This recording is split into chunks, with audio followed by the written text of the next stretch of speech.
रहमतुल्लाहि व बरकातहू। सबसे पहले आपके सभी लोगों को, आपके चैनल को मैं बहुत बहुत शुक्रिया अदा करता हूँ कि आप लोग यहाँ पे आए और मुमरा शहर की जो बदहाली के बारे में, जो कब्रस्तान के बारे में जो चर्चे चल रहे हैं, उस पर हम आपको सबूत के आधार में बताएंगे। देखिए, काफ़ी दिनों से मुमरा शहर में कब्रस्तान में जो राजनीति न खेली जाए ऐसी हवा चल रही थी। कोई बात नहीं है, सारे लोग उस बात पे अमल किया, लेकिन आज हम उस बात को आप लोगों के चैनल के माध्यम से बताना चाहते हैं कि कुछ दिनों पहले मुमरा शहर के सत्ताधारी के एक लीडर और संस्थाओं ने उनका सत्कार किया था। तो उन्होंने कहा कि हमारे सैयद अली भाई साहब के क़यादत में और सैयद अली भाई साहब के कहने पर 50 लाख रुपया ये जो है हमारे माननीय जितेंद्र अवार्ड साहब आमदार की निधि है। ये मैं नहीं कहता हूँ, ये न्यूज चैनल कह रही है। उस बात को मैं अभी खुलासा कर रहा हूँ कि आज सच है क्या गलत है। इसी तरह एक न्यूज के माध्यम से उन्होंने कहा था कि मिट्टी डालने के टाइम कब्रस्तान में एमआईएम के कुछ लोगों ने वहां पे लाइव चलाया।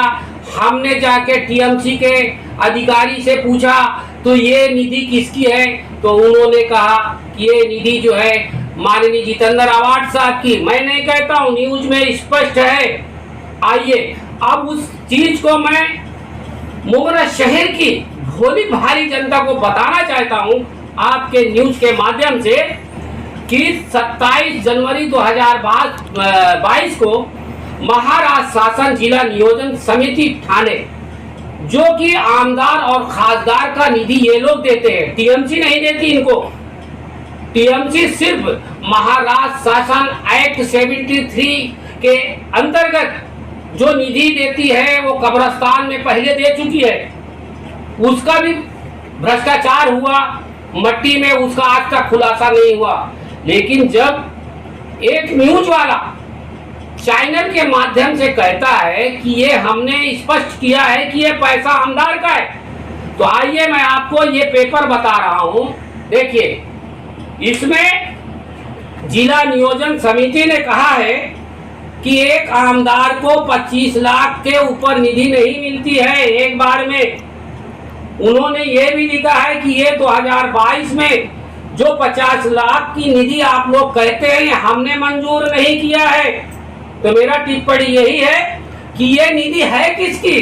कब्रस्तान के साथ ऐसे हालात पैदा कर रहे हैं और जो जनता को गुमराह किया जा रहा है उसके बारे में मैं खुलासा कर रहा हूं कि ये किसका निधि है। जब आमदार का निधि नहीं है, थाने महानगर पालिका तो दी नहीं है, तो ये है निधि किसके? तो इसके ऊपर भी खेल हुआ है कि ये टेंडर कब हुआ है, ये जो मिट्टी आ रही है कौन से कंट्रेक्टर को दिया गया है, वो भी हमारे पास सब है। वक्त आएगा तो हम वो भी बताएंगे। लेकिन हमारे यहाँ के जो लीडरान हैं, जो सत्ताधारी के हैं, वो लोग जो है ऐसी बात करते हैं तो उस वक्त तो मुझे बहुत तकलीफ हुई कि ये लोग जो है सिर्फ अपनी पार्टी चलाने के लिए ये जो गलत बातें कर रहे हैं। कुछ संस्थाएं मुमरा में हैं जो एनसीपी के फोटो लगा के चल रहे हैं, उनकी संस्था भी रजिस्ट्रेशन नहीं है, वो भी संस्था भी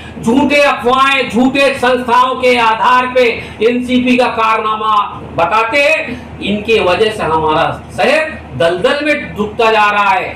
आने वाले दिन में इंशाल्लाह हम जनता को बताना चाहते हैं कि ऐसा नहीं होना चाहिए। दूसरी बात, आज मुमरा शहर में 4.5 साल हो गए, कोई नगर सेवक एनसीपी का दिखा कहीं गटर नाले के ऊपर। आप लोगों से मैं पूछना चाहता हूं न्यूज के माध्यम से, आप शहर के पत्रकार हैं, अच्छे लोग हैं, अब 4.5 साल के बाद जब इलेक्शन आया तो आमदार की निधि कब्रस्तान में लगा, वो भी कब्रस्तान में नहीं लगा, वो हमने खुलासा किया। दूसरी बात, जहां जहां काम चालू है वहां भी कोई टेंडर वर्क आर्डर नहीं है, तो मतलब ये अपने पावर का गलत इस्तेमाल करके कॉन्ट्रैक्टर को बता के वो काम कराते हैं, फाइल बाद में पास कराते हैं। संयम है कोतवाल ऑर्डर का है को, इसलिए ये लोग सारा काम करते हैं। इस पे लगाम डालना चाहिए। दूसरी बात कि हुसैन भाई, आपने आपके न्यूज के माध्यम से कहा था एक दिन कि तनवर नगर में ब्यूटिशियन बहुत अच्छा हो रहा है, लोगों का बड़ा समर्थन हो रहा है। एक डॉक्टर भी बोलता है, वो डॉक्टर को मैं इस न्यूज के माध्यम से भी बताना चाहता हूं कि ये बताइए, कोरोना की महामारी में आपने किसी मरने वाले आदमी को सर्टिफिकेट दिए क्या? खाली क्या आप ब्यूटिफिकेशन के पास जाए सवाल करना और उनका वाहवाही करना, ये तुमको जेबा देता है? मैं आपको पुरावा के आधार में बताता हूं, कोरोना की महामारी में सिर्फ रसीद कंपाउंड का एक ही डॉक्टर 3,500 रुपया लेता था और सर्टिफिकेट देता लोगों में कहने। तो मैं प्रशासन को ये भी गुहार लगाया हूं कि आने वाले दिन में जितने भी डॉक्टर हैं मेरे बंधु, उनको ये चीज का पावर देना चाहिए, मरने वाले के हर एरिया में उनको सर्टिफिकेट देना चाहिए। ये नहीं कहेंगे, ये खाली बस झूठी बातें करेंगे। जिस तरह से हुसैन भाई ने कहा कि बहुत अच्छा काम हो रहा है और न्यूज वाले कहे कि वहाँ पे एक बहुत जनता जमा है और उसमें लोगों ने वाहवाही किया, तो मैं उसमें आपको बताना चाहता हूँ। इस संबंध में मैंने जिला नियोजन समितियों को पत्र दिया कि आमदार जी का जो निधि है क्या गटर में लगता है क्या? ये ब्यूटिशियन जो बना है गटर के ऊपर, ये ब्यूटिशियन इसमें लिखा हुआ है, कोई फंड नहीं है आमदार का। जो ये म्युनिसिपालिटी से भी हमारे पास है, माहिती अधिकार से हमने पूछा, वो बोले नहीं आमदार का है। माननीय गोस्वामी साहब जी बोलते हैं आमदार का निधि है, लेकिन आमदार का निधि जहाँ से मिलता है वहाँ पे कुछ भी नहीं है। तो इसके लिए आप लोग क्या आवाज उठा सकते हो? बताइए मुमरा शहर को, सिर्फ इलेक्शन आया और प्राइवेट जगहों में काम चालू, बगैर फंड के, अपने जेब का पैसा लगा के, तब तक लोगों को बेवकूफ बनाओगे। देखिए, मुमरा शहर की जनता बहुत जाग चुकी है और मैं मुमरा शहर की जनता को मुबारकबाद देता हूं कि कुछ आप जैसे लोग, हम लोग जैसे हैं, जो सच्चाई को आप तक लाते हैं और सच्चाई के ऊपर अमल करते हैं। ऐसा नहीं है कि हर आदमी जो है गलत ही बोलेगा, लेकिन हम जो है सच्चाई आपके सामने ला रहे हैं। हम रिकॉर्ड में, ऑन द रिकॉर्ड, हम रिकॉर्ड पे बात करते हैं। और कोई बोलता होगा कि भाई फलाना ऐसा। दूसरी बात, मैं आज जब आपको बताना चाहता हूं कि जिस वक्त आमदार जी का इलेक्शन हुआ था,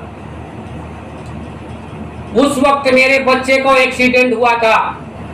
मैं आज आपकी न्यूज के माध्यम से बताता, 15/11/2019 को मैंने तकरार भी कमिश्नर को दिया था कि मेरे बच्चे को कालशेखर हॉस्पिटल की जो मैडम है अफरीन सौदागर, उनके वजह से, राष्ट्रवादी के नेताओं के वजह से मेरे बच्चे की जान गई है। तब मैंने उस पर इंक्वायरी हुई। अफरीन सौदागर ने खुद लिख के मुझे दिया है कि मेरे डॉक्टर लोगों की गलती से हुई है, मैं उनको सस्पेंड करता हूँ, वो नर्स को सस्पेंड करता हूँ, मेरे पास सबूत है, उसका केस जो चल रहा है। तो मैं आम जनता को बता रहा हूँ कि इनके खिलाफ जो भी आता है, ये किसी की जान लेने के सोचते हैं। जो भी इनके खिलाफ आता है उनका घर तोड़वाने की बात करते हैं, इनके खिलाफ आते हैं, इनके झूठा मुकदमा दायर करने की बात होती है। इसी तरह 2013 में, 14 में इनके बोकस नगर सेवक थे, उस वक्त मेरे ऊपर इन्होंने फायरिंग कराया, मेरी जान लेने की कोशिश की है। वो भी खुलासा मैंने जनता के सामने लाया हूं। और उस वक्त जनता को नहीं मालूम था, इन्होंने उस टाइम पे क्या झूठी बातें कही कि अरे वो जावेद भाई तो गुंडा आदमी है। अरे गुंडे तो तुम लोग हो यार, झूठे मक्कार तुम लोग हो, मेरे को डराओ मत। अभी मुझे कल सुनने को आया है कि जिस वक्त बोकस नगर सेवक को बचाने के लिए इन्होंने अजीत दादा पवार साहब, कौन कौन मंत्री संतरी को इन्होंने पत्र देके, वो मेरी एक बिल्डिंग जहां 57 लोग रहते थे उसको तोड़ाने की पूरी कोशिश की थी। लेकिन अल्लाह का शुक्र है कि मैंने